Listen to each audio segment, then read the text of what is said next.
바라보면서 인사 좀 나눌까요? 사랑하고 축복합니다. 아멘. 만나서 행복합니다.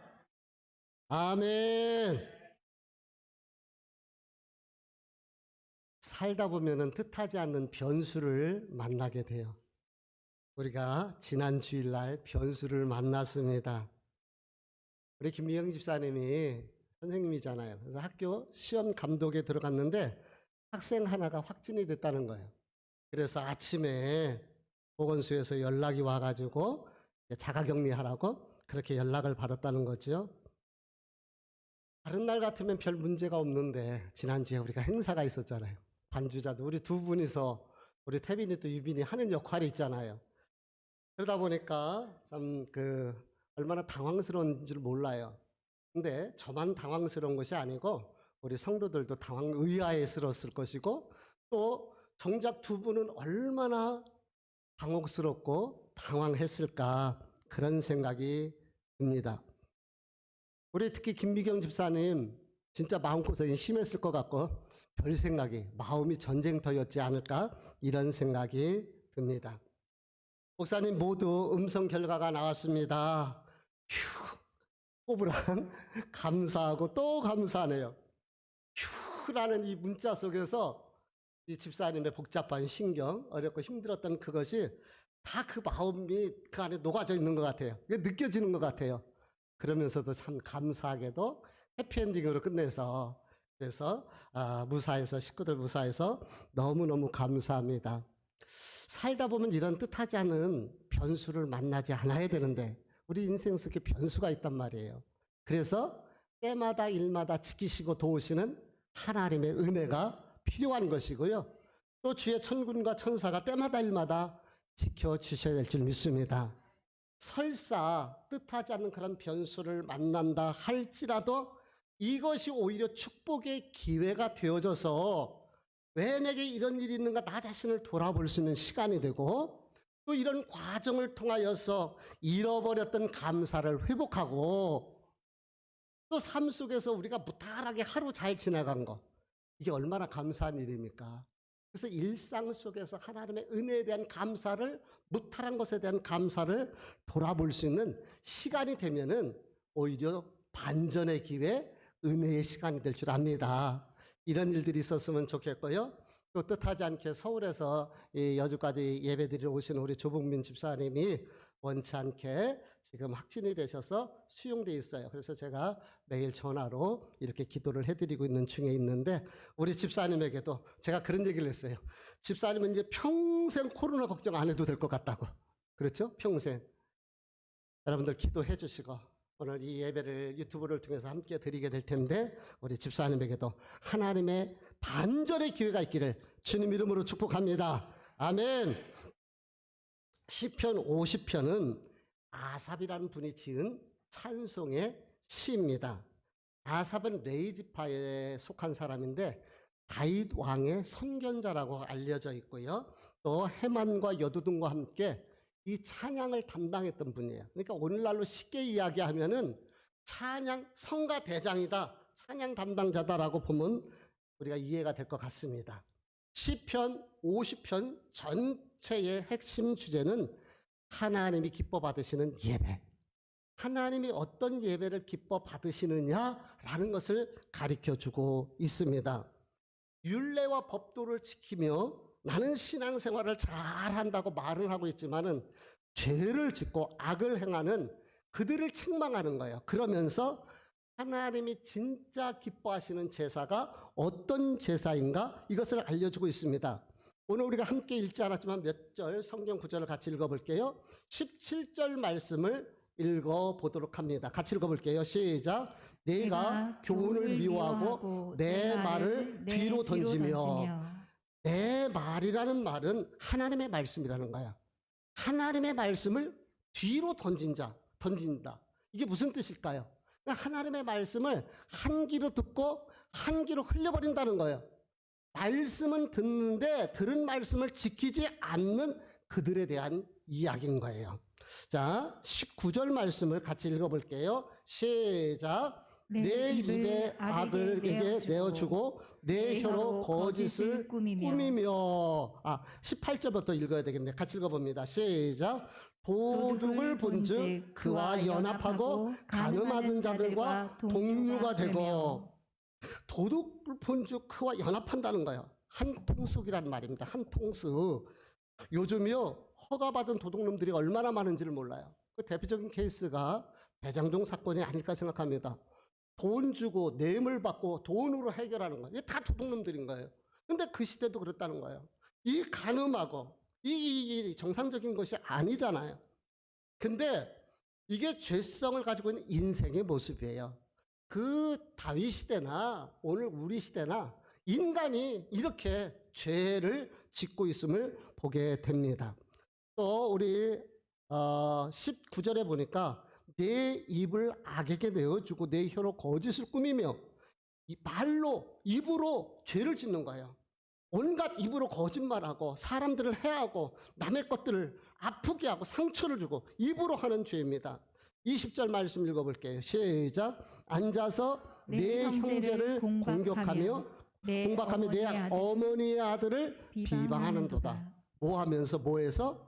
앉아서. 이 앉아서라는 말의 의미를 생각해 보세요. 친한 사람들끼리 앉아서 밥을 먹습니다. 차를 마십니다.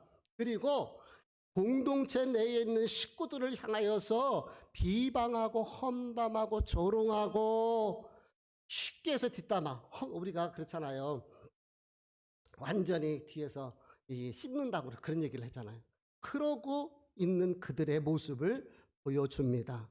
다시 좀 정리를 하면은, 하나님의 말씀을 한 귀로 듣고 흘려버리고 지키지도 않으면서 그렇게 죄를 짓고 또 뇌물을 받고 못된 짓을 하고 입으로 뒤에서 자기네들끼리 수군거리면서 이렇게 죄를 짓고 있으면서, 그들이 어떤 사람들이 아세요? 그들이 똑같이 다 재물을 잡아서 하나님 앞에 제사 드리는 사람들이란 말이에요. 오늘날로 따지면 다 기독교인이란 말이에요. 기독교인들, 교인들이 이 짓을 하고 있다는 거예요. 왜 한국 사회가 이렇게 믿지 않는 사람들에게 손가락질을 당하고 비판의 대상이 되었습니까? 이런 기독교인들 때문에 그런 거예요. 이런 기독교인들. 우리 13절 말씀 읽어볼게요. 같이 13절을 읽어봅니다. 시작. 내가 숫소의 고기를 먹으며 염소의 피를 마시겠느냐? 예, 마시겠느냐 의문문인 거예요. 이 말이 무엇입니까? 이스라엘 백성들은 양을 잡아서 하나님 앞에 드려요. 그리고 양보다는 소가 더 비싸잖아요. 값비싼 소를 드리면 하나님이 더 기뻐하신다고 그렇게 생각하면서 우리는 소 잡고 양 잡아서 하나님 앞에 제사 드렸다, 할 도리 다 했다 라고 이야기를 한다는 거예요. 오해 없이 이 말씀을 들으시기를 바랍니다.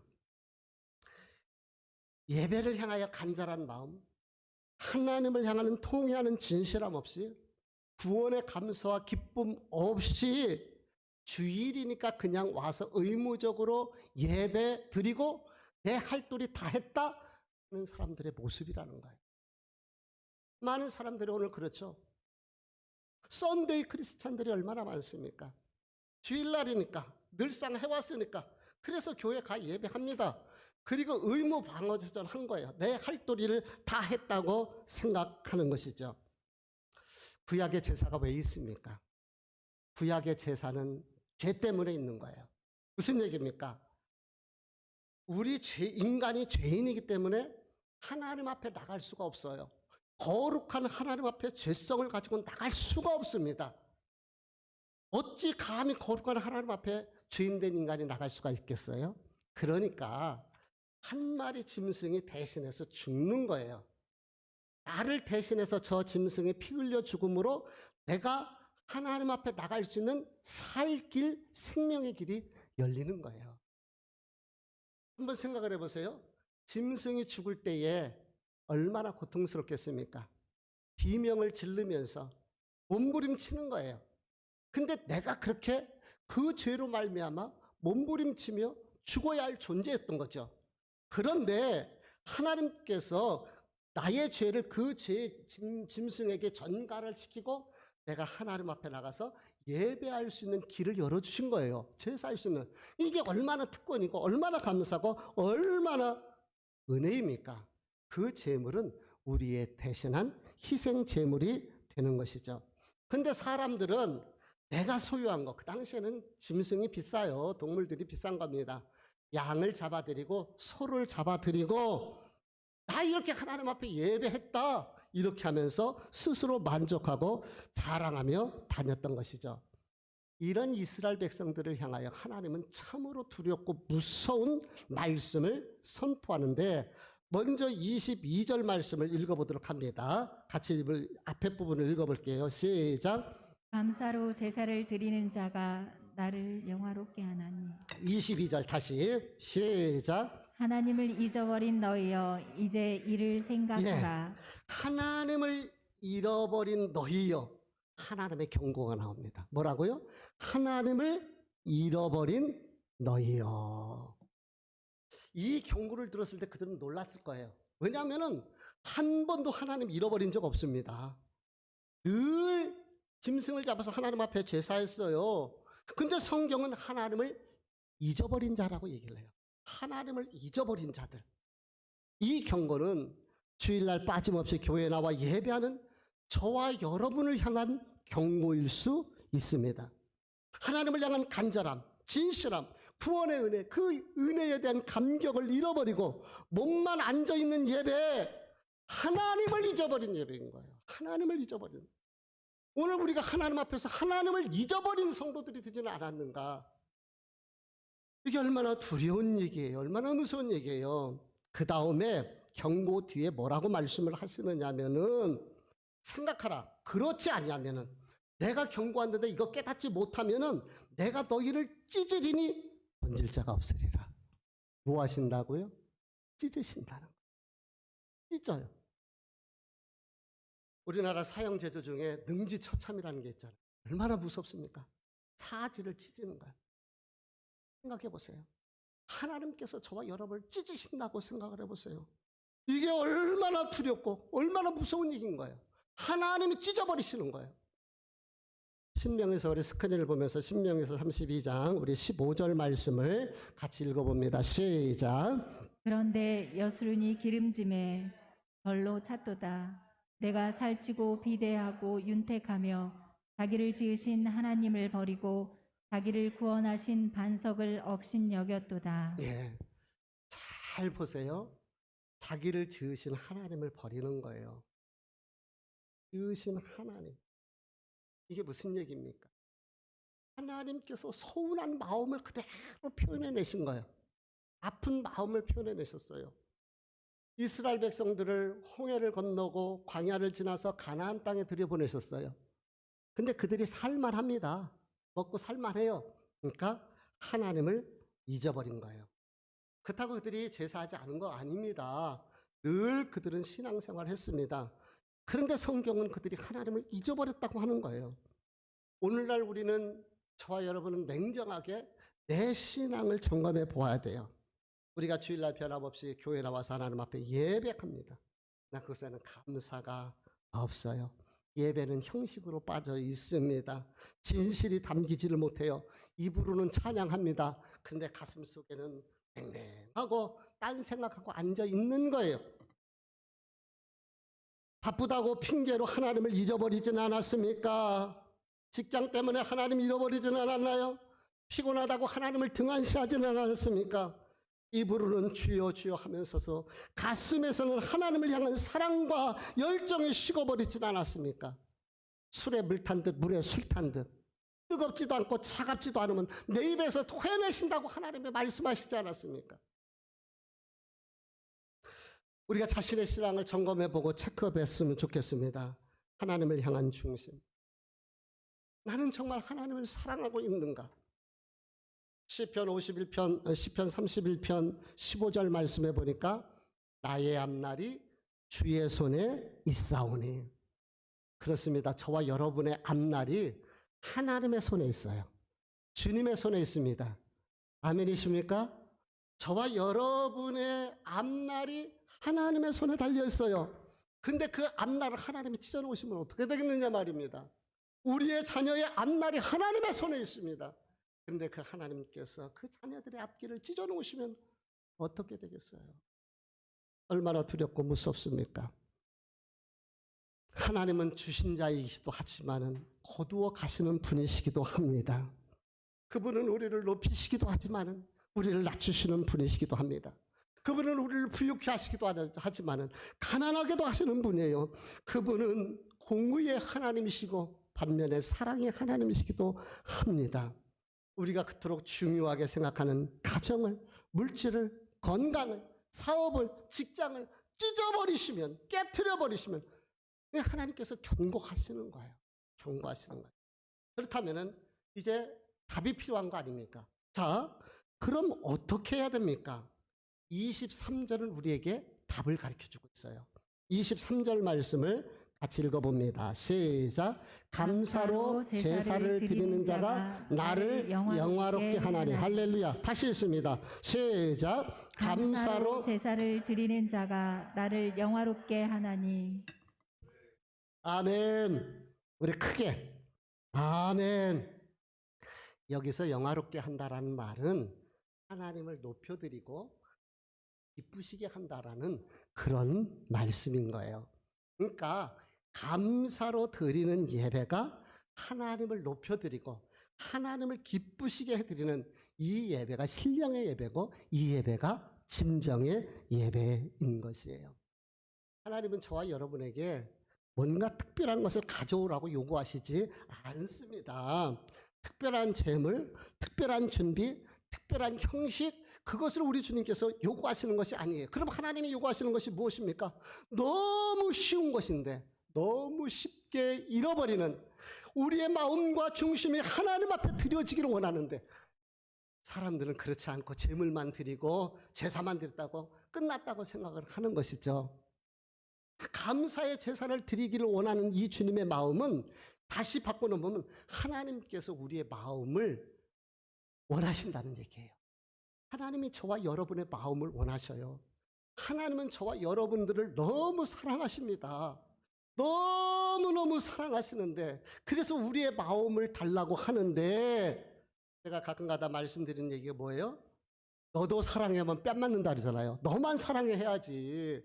하나님은 자기 생명까지도 주셨는데 그 시대 사람들이 그러는 거예요. 나 하나님도 사랑하는데 우상도 사랑하고 나의 쾌락과 나의 즐거움과 나의 세상 것도 사랑해 하면서 간음하는, 그래서 영적 간음들이 이루어지고 있었던 것인 거죠. 하나님은 저와 여러분의 마음을 받으시기를 원합니다. 그래서 구약에서는 짐승 한 마리가 대신 죽어야지만 하나님 앞에 갈 수 있어요. 근데 예수님께서 저와 여러분을 위해서 십자가에서 살점 찢기시고 피 흘리시고 대신 죽으셨잖아요. 재물은 일회용이에요. 일회용. 한 번 써먹는 거예요. 종이컵입니다. 그런데 영원한 우리의 생명이신 예수 그리스도께서 이 땅에 오셔서 그분이 죽으심으로 말미암아 우리가 다시는 짐승의 피가 필요 없이 재물이 필요 없이 하나님 앞에 나갈 수 있는 거예요. 이게 얼마나 큰 은혜이고 이게 얼마나 큰 감사이고 얼마나 큰 기쁨이고 얼마나 하나님 앞에 영광스러운 이야기냐 말입니다. 그런데 그 구원의 감격과 감사를 잃어버린 거예요. 몸만 앉아있는 거예요. 여러분 생각을 해보세요. 내 배우자가 몸은 나하고 사는데 딴 생각을 하고 다른 사람 생각한다면 여러분 어떻게 하겠습니까? 우리 주님께서 그런 얘기를 지금 말씀하고 계시는 것입니다. 23절 후반절 말씀을 읽어볼게요. 다시 처음부터 읽어봅시다. 시작. 감사로 제사를 드리는 자가 나를 영화롭게 하나니 그의 행위를 옳게 하는 자에게 내가 하나님의 구원을 보이리라. 예, 잘 보세요. 내가 누구의 구원을 보이리라? 하나님의 구원을 보이리라. 여기서 지칭하는 내가는 누구일까요? 여기서 지칭하는 내가 바로 하나님이신 거예요. 하나님이 하나님의 이름을 걸고 내가 너희를 구원할 것이다라는 거예요. 어떤 자에게? 하나님 앞에 감사로 제사를 드리는 자에게 하나님께서 하나님의 구원을 보여주시겠다라는 그런 말씀인 거예요. 22절에는 내가 너희를 찢으리라고 했어요. 근데 23절에는 내가 너희를 구원하리라. 아까도 드렸지만은 하나님은 거두어 가시는 분이시기도 하지만은 회복시켜 주시는 분이셔요. 그분은 사랑의 하나님이시지만 때로는 공의의 하나님, 두렵고 무서운 하나님이시기도 한 것이죠. 우리가 하나님을 진심으로 사랑하고 진심으로 붙들고 진심으로 감사하며 구원의 하나님 앞에 나아가면은 하나님께서 구원을 보이리라. 이 보이리라라는 말씀의 뉘앙스를 잘 생각해 보세요. 보이리라. 하나님께서 하나님의 이름을 걸고 보이리라라고 말씀하셨어요. 이게 무슨 얘기입니까? 하나님께서 하나님 앞에 감사로 제사하며 마음과 중심을 하나님 앞에 집중하는 자에게 하나님이 주시는 축복, 하나님이 주시는 은혜, 하나님이 주시는 능력으로 본때를 보여주시겠다는 거예요. 살아계신 하나님을 보여주시겠다는 거예요. 어떻게 하실랍니까? 어떻게 하실랍니까? 2020년 1월 첫째 주서부터 사도행전을 강해해 왔습니다. 그리고 69번에 사도행전 설교를 해왔어요. 지난 2년 동안 설교를 하면서 그런 생각이 들더라고요. 혹시 사도행전만 계속하다 보니까 우리 성도들이 혹시 지루하지는 않을까? 또는 또 너무 사도행전만 보니까 매너리즘에 빠지는 것은 아닐까? 이런 생각도 들어요. 그래서 하나님 어떻게 했으면 좋겠습니까? 계속해서 기도하면서 감사 주제로 한번 설교를 좀 해봐야 되겠다 생각을 하는데, 그러려면 저는 감사 주제를 가지고 여러 번의 설교를 해야 되는데, 제가 이전에도 감사 설교를 여러 번 했는데 좀 여러 가지가 망설여져요. 여러 가지가. 그래서 기도하고 있었는데 보니까 그 분당 우리 교회 이찬수 목사님이 월드비전하고 국민일보하고 감사 153 챌린지를 진행을 하더라고요. 감사 153. 제가 그것을 보면서 그래, 하나님의 뜻이 여기 있을 수 있겠구나, 그런 생각을 가지고 이제 내년 2월 중순까지는 주일날마다 제가 감사 설교를 아마 17번 정도 이상은 여러분들이 들어야 될 거예요. 그래서 완전히 감사가 체질화됐으면 좋겠다. 제가 여러분들에게 매일 늘 자주 말씀드렸지만은 잠들기 전에 제가 감사일기를 쓴다고 그러잖아요. 그래서 제가 쓴다고만 얘기를 했지, 쓰라고만 얘기를 했지 같이 해보지를 않은 것 같아요. 그래서 한번 우리 성도들과 해봤으면 좋겠다는 생각이 듭니다. 153 성경에서 어디에서 생각나요? 부활하신 예수님께서 밤새도록 고기를 잡던 제자들을 찾아가셔서 오른편에 던지라. 그래서 밤새도록 빈 그물, 허망합니다, 쓸쓸합니다, 실패의 그물을 길어 올리던 그들이 순종해서 내렸을 때에 잡은 물고기 숫자가 153. 그래서 모나미 153이라는 그 옛날 볼펜, 모나미 볼펜은 거기에서 은혜 받아서 도전해서 만들었던, 그렇게 해서 모나미 회사가 만들어졌던 배경이 되기도 한다. 전에도 간증드렸던 기억이 납니다. 이렇게 153이에요. 이 찬수 목사님이 여기서 아이디어를 얻었더라고요. 이 말씀을 가지고 적용을 했어요. 그래서 이 일은 하루에 말씀 한 번을 묵상하자. 5, 하루에 5가지 감사 제목을 써보자. 3, 하루에 3번 감사를 표현해보자. 이렇게 해서 국민일보랑 함께 연합해서 이 감사 153이라는 것을 전개를 하더라고요. 그리고 이렇게 아예 노트를 만들었어요. 감사 노트예요. 감사 노트. 보면 특별한 건 없어요. 그냥 감사를 그렇게 하루 5가지 쓸 수 있도록 하고 여기다 하루 체크하고 했나 안 했는가 체크하도록 이렇게 노트를 만들었더라고요. 제가 이것을 보면서 그래, 우리도 153을 하자. 근데 조금 차이 있게. 뭐냐면은 이찬수 목사님은 하루 한 번 말씀 묵상하자 그랬는데 이건 너무 포괄적이에요. 그래서 하루에 한 장 성경을 읽자. 물론 여기 있는 분들 제가 알고 있어요. 영상으로 또는 그 음성으로 이렇게 계속 말씀을 듣는 분도 있고 또 꾸준히 성경을 읽는 분들이 계십니다. 그거는 그대로 하세요. 그리고 우리 앞으로 100일 동안 마태복음 1장서부터 매일 한 장씩, 아셨죠? 한 장씩, 그거는 그대로 읽고 매일 한 장씩 읽는 거예요. 마태복음은. 그러면은 사복음서는 다 읽을 수가 있습니다. 사도행전까지 들어가는데 이번 기회를 통해서 우리가 한 장씩 마태복음서부터 요한복음까지 사복음서를 같이 읽어봤으면 좋겠습니다. 이건 할 수 있겠죠? 조금만 노력하면 될 수 있을 거예요. 근데 하루 못 읽었다고 포기하지 마세요. 그 다음날 읽으면 되잖아요. 걱정하지 마세요. 그냥 다시 시작하면 돼요. 거기서. 또 100일이면은 한 89일인가 이 정도면 끝나요. 그러니까 여유 있어요. 몇 번 틀려 빼먹고 해도 상관없습니다. 그렇게 진행을 해 주시기를 바라고요. 5. 5가지 감사 일기를 쓰자는 거예요. 목사님 감사 일기를 어떻게 씁니까? 너무 걱정하지 마세요. 우리 한번 스크린을 볼까요? 여기에 보면 어떤 분이 그렇게 감사 일기를 썼던 샘플이 있는데 우리 한번 같이 읽어보도록 합니다. 시작. 말씀 보고 기도하며 하나님과 교제하게 하심을 감사합니다. 두 자녀가 씩씩하게 인사하고 등교하게 하심 감사합니다. 맑은 날씨 주셔서 저녁 먹고 가족들과 산책할 수 있어 감사합니다. 이게 어렵습니까? 어렵진 않아요. 저도 잠자리에 들기 전에 항상 제가 감사일기를 씁니다. 매일 쓰려고 노력을 많이 해요. 그리고 안 빠지고 쓰려고. 그래서 하루를 이렇게 쭉 봅니다.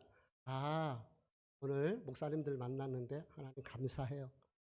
또 내가 어떤 깨달은 것이 있으면 하나님 오늘 이거 깨달았네요. 감사해요. 그래서 설교에 예화를 쓰는 것과 참 많습니다. 그렇게 그래서 여러분들이 혹시라도 인터넷에서 젊은 분들은 금방 구입하면 하루 만에 오더라고요. 요즘은.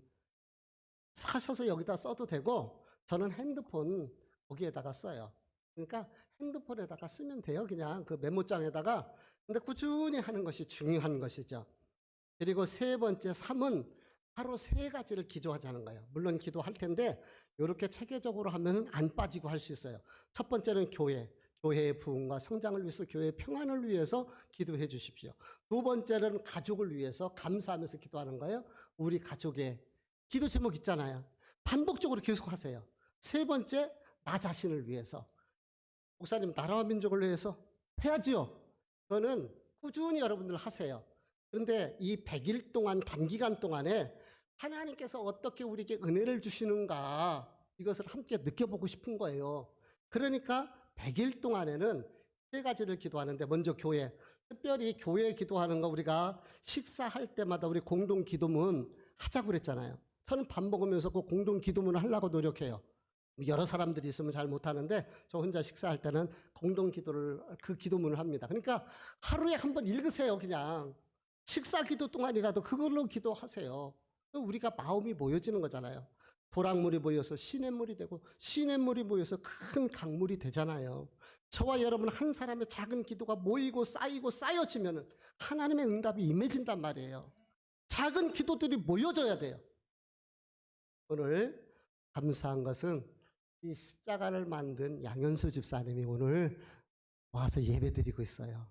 지구촌 교회 분당에서 예배드리고 계시는데 일부 예배 8시 예배드리고 우리 교회 와서 오늘 같이 예배드리려고 그리고 오신 거예요.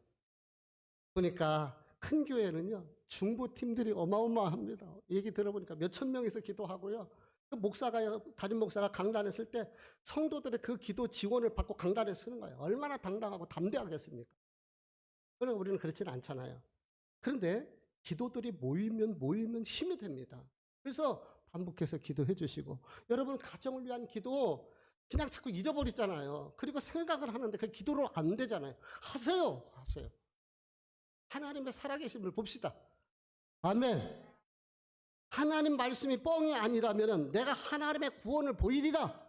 구원이라는 개념을 여러분이 다양하게 생각을 해야 돼요. 성경에서 구원은 우리의 영혼 구원뿐만 아니라 우리의 생활의 구원, 삶의 구원, 우리 질고로부터의 구원, 모든 것을 구원이라고 표현을 하고 있습니다. 그래서 저와 여러분이 하나님의 기적을 한번 체험을 해봤으면 좋겠습니다. 스크린 좀 한번 넘겨줘 보실래요? 네, 감사히로 삼. 이제 100일 하나님의 은혜를 우리 체험해봤으면 좋겠어요. 제가 감사히로 삼 하면 여러분들이 100일 하나님의 은혜를 체험하자. 우리 한번 크게 한번 해보겠습니다. 제가 먼저 할게요. 선창을 할게요. 감사히로 삼. 크게 좀 해봐요. 감사 153. 손도 한번 해. 손도. 100일 아니 감사 153. 아멘. 근데 봤더니 우리 저기 부목사님 벌써 하고 있더라고. 어디서 그걸 153을 했는지는 모르겠는데 아까 아침에 목사님 젊은 사람들은 이 블로그에다가 본인이 보니까 본인 블로그에다가 153 해가지고 우리가 제시한 것은 조금 내용은 차이가 있지만 같은 내용이잖아요. 사실은 그것을 우리 목사님은 블로그에다가 만들어가지고 매일 그렇게 감사 5가지를 기록하고 또 실천했던 거 체크를 하고 이렇게 하더라고요. 그래서 우리 젊은 분들은 이참에 한번 블로그 만들어 갖고요. 한번 시도를 해보시고 우리 어르신은 못하니까 우리 이인숙 목사님한테 가시면은요. 블로그까지 만들어줘요. 네, 블로그까지. 좋잖아요. 한번. 그래서 그렇게 쭉 기록에도 남겨보고 우리 자녀들에게 저는 제 성경책이 몇 권 있어요. 정말 많이 낡아진 성경책들이 있습니다. 그 세 자녀에게 하나씩 내가 나눠주려고 생각을 하고 있어요. 아빠가 이렇게 봤던 하나님의 말씀이다. 그런 것들을 훗날 기념이 되고 자녀들에게도 엄마가 이렇게 감사했어. 아빠가 이렇게 해왔어. 실천해 보자고요. 오늘 아까 말씀처럼 한 귀로 듣고 흘려버리지 마시고 실천합시다. 아멘. 행동하자고요. 들으면은 50점이에요. 듣고 행동으로 옮겨야지 하나님의 역사가 나타납니다. 그래서 꼭 부탁을 드립니다. 이제 1월 1일부터 아니 11월 1일부터 내년 2월 7일까지 이제 100일 동안 우리가 함께 할 것입니다. 그리고 끝날 때쯤 우리 성도들과 함께 감사 부흥회를 하고 정말 하나님께서 감사하는 자에게 주셨던 은혜를 우리가 함께 나누는 감사 간증의 시간을 가지려고 합니다. 하나님 살아계십니다. 다른 것들이 체험해서 간증하는 이런 시간, 그리고 이제 감사 성구를 가지고 암송대회를 하려고 해요. 우리 선생님, 주일학교 선생님들은, 우리 부모님들은 주일학교 아이들도 훨씬 더 나을 거예요. 잘하시면은요, 피자하고 치킨 가족이 먹을 수 있도록 이렇게 나중에 상품을 주려고 생각을 하고 있으니까요. 그렇게 암송. 그래서 제가 아침마다 다시 말씀을 보내드릴게요. 그래서 안내를 하고 계속해서 이번에는 나 혼자만 제가 경험을 했잖아요. 이찬수 목사님이 그 감사에 대해서 자기가 너무 힘들었을 때 감사하면서 했다는 거예요. 여러분들이 그 인터넷에서 이시용 목사의 글 하면 나무에 박힌 못이라는 것이 글이 나와요.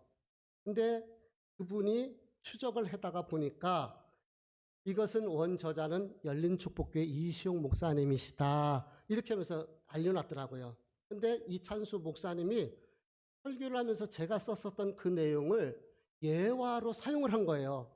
그게 그렇게 나와 있습니다. 인터넷에 한번 다음에서 검색을 해보세요. 제가 지난번에 기도를 하면서 그 생각이 뚝 드는 거예요. 그랬더니 제 마음속에 느껴진 게 있어요. 이찬수 목사님이 계속해서 감사에 대해서 그가 깨닫고 감사의 기적을 나누고 하다 보니까 감사를 검색하다 보니까 내가 했었던 글을 올렸던 블로그에 올렸던 글까지도 보셨나 보구나 이 생각이 들더라고요. 저는 감사가 하나님의 기적을 일으킨다는 저는 확신합니다. 제가 많이 힘들고 어려울 때 저는 감사로 이겨냈어요. 여러분 한번 하나님 앞에 감사해보고 또 주변에도 사람에게도 감사해보세요. 하나님의 살아계심이 증거되어질 것입니다. 우리 감사 153을 통하여서 예배가 회복되고 신앙이 회복되고 삶의 문제들이 회복되는 은혜가 있었으면 좋겠습니다. 오늘 하나님께서는 분명히 감사로 제사를 드리는 자가 나를 영화롭게 하나니 그의 행위를 옳게 하는 자에게 내가 하나님의 구원을 보이리라고 이렇게 말씀하셨습니다. 오늘 이 말씀 그대로 우리가 감사로 하나님 앞에 예배하면서 하나님이 주시는 감사를 통하여 먼저 예배가 좀 회복되어졌으면 좋겠고요. 또 하나님을 더 가까이 했으면 좋겠고요. 하나님을 더 깊이 느끼고 체험했으면 좋겠습니다. 그래서 감사하는 자에게 주시는 하나님의 기적, 하나님의 은혜, 하나님의 능력을 체험할 수 있는 저와 여러분 되시기를 주님의 이름으로 축복합니다. 기도하십니다.